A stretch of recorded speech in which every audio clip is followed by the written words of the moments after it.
ডিনারে যখন বেশি কিছু রান্না করতে একদমই মন চায় না, তখন ঝটপট এই স্যুপটা বানিয়ে নিই। আর এটা থাকলে তোমাদের দাদা তো মহা খুশি হয়ে যায়। সত্যি কথা বলতে আমরা দুজনেই এটা খাওয়ার জন্য বাহানা খুঁজি। তো এই স্যুপটা তৈরি করার জন্য প্রথমে যেটা করতে হবে, সুইট কর্ন বা ভুট্টার দানা নিয়ে নিতে হবে। তো এখানে পরিমাণ মতো ভুট্টার দানা মিক্সার জারের মধ্যে নিয়ে একদম ভালোভাবে পেস্ট করে নিয়েছি, সামান্য জলও দিয়েছিলাম। এবার নিয়েছি মুরগির সলিড মাংস, একদম কিমা কাট করে কেটে নিয়েছি। তো এর মধ্যে সামান্য পরিমাণে সয়া সস দিয়ে মাখিয়ে রেখে দেবো। আর তোমরা যদি ভেজ স্যুপ খেতে চাও তাহলে চিকেনের পরিবর্তে বিভিন্ন ধরনের সবজি একদম ছোট ছোট টুকরো করে কেটে নেবে। তো এখন স্যুপটা বানিয়ে নিতে হবে। চুলোর উপর একটা বড় কড়াইকে গরম করে নিয়েছি, তারপর দিয়েছি বড় চামচের 1 চামচ রিফাইন্ড অয়েল, তার সঙ্গে 1 চামচ বাটার। এখন বাটার মেল্ট হয়ে গেলেই দিয়ে দিতে হবে 1 চামচ আদা কুচি আর 1.5 চামচ মতো রসুনের কুচি। রসুন কুচিটা একটু বেশি দেবে, তাহলে ভালো লাগবে খেতে। আর এখন এই দুটি উপকরণ হালকা গোল্ডেন করে ভেজে নেওয়ার পর দিয়ে দিতে হবে পরিমাণ মতো জল, মানে যে পরিমাণে স্যুপ বানাতে চাও সেই হিসাব করে জলটা এখানে অ্যাড করবে। তারপর 2 চামচ মতো ভুট্টার দানা যেটা পেস্ট করে রেখেছিলাম সেটা দিয়েছি। আর দিয়ে দিতে হবে সয়া সস মাখানো মুরগির মাংস। এখন সমস্ত কিছু ভালো করে মিশিয়ে নেওয়ার পর ওই 5 মিনিট মতো সেদ্ধ করে নেব। মুরগির মাংস ভালোভাবে সেদ্ধ হয়ে গেলে দিয়ে দিতে হবে স্বাদ মতো নুন, তার সঙ্গে সামান্য পরিমাণে কালারের জন্য হলুদ গুঁড়ো। তারপর ভালো করে একবার মিশিয়ে নিতে হবে। এখন চুলোর ফ্লেমটা মিডিয়াম করে রেখে কন্টিনিউ নাড়াচাড়া করে আরও 2-3 মিনিট মতো রান্না করে নেব।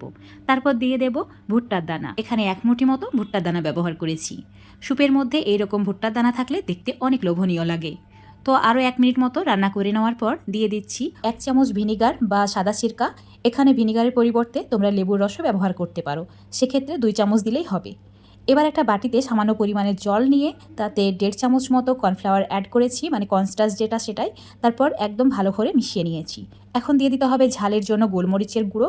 অবশ্যই এখানে গোলমরিচের গুঁড়োটাই ব্যবহার করবে, লঙ্কা গুঁড়ো দেবে না। ভালো করে মিশিয়ে নিয়েছি। এবার একটা ডিম নিয়ে নিতে হবে, ছোট সাইজের ডিম নিয়েছি। একটা চামচের সাহায্যে ভালো করে ফেটিয়ে নেব।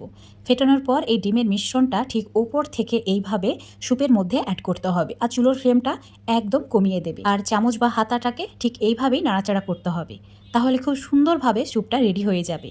এবার 2-3 মিনিট লো ফ্লেমে রান্না করে নেব, যাতে ডিমটাও ভালোভাবে সেদ্ধ হয়ে যায়। তারপর এতে সামান্য পরিমাণে কাঁচা লঙ্কা কুচি আর অল্প একটু পেঁয়াজ পাতা কুচি অ্যাড করেছি। কাঁচা লঙ্কা কুচিটা যে যেমন ঝাল খেতে পছন্দ করো স্যুপের মধ্যে সেই হিসাবে অ্যাড করবে। এই দুটি উপকরণ অ্যাড করে মাত্র 1 মিনিট মতো রান্না করতে হবে, তার বেশি রান্না করা যাবে না। তো দারুণ সুস্বাদু স্যুপ আমাদের রেডি। সত্যি কথা বলতে এই স্যুপটা যদি একবার বানিয়ে খাও তোমরাও এটার প্রেমে পড়ে যাবে। আর যাকে বানিয়ে খাওয়াবে সে তো রিকোয়েস্ট করবে রেসিপি জানার জন্য, এত বেশি সুস্বাদু। তো আজকের এই স্যুপের রেসিপিটা যদি তোমাদের ভালো লেগে থাকে অবশ্যই বাড়িতে একবার বানিয়ে খেয়ে দেখবে, তারপর লাইক শেয়ার কমেন্ট করে দেবে। রেসিপিটি ফেসবুক পেজ থেকে দেখলে পেজটিকে ফলো করে নেবে, ইউটিউব থেকে দেখলে চ্যানেলটিকে সাবস্ক্রাইব করে নেবে। আরও এরকম সুন্দর আর সহজ সহজ রেসিপিগুলো পাওয়ার জন্য প্রত্যেকবার এই স্যুপটা খাওয়ার পর তোমাদের দাদা কি বলে জানো, অল বেস্ট স্যুপ এটা।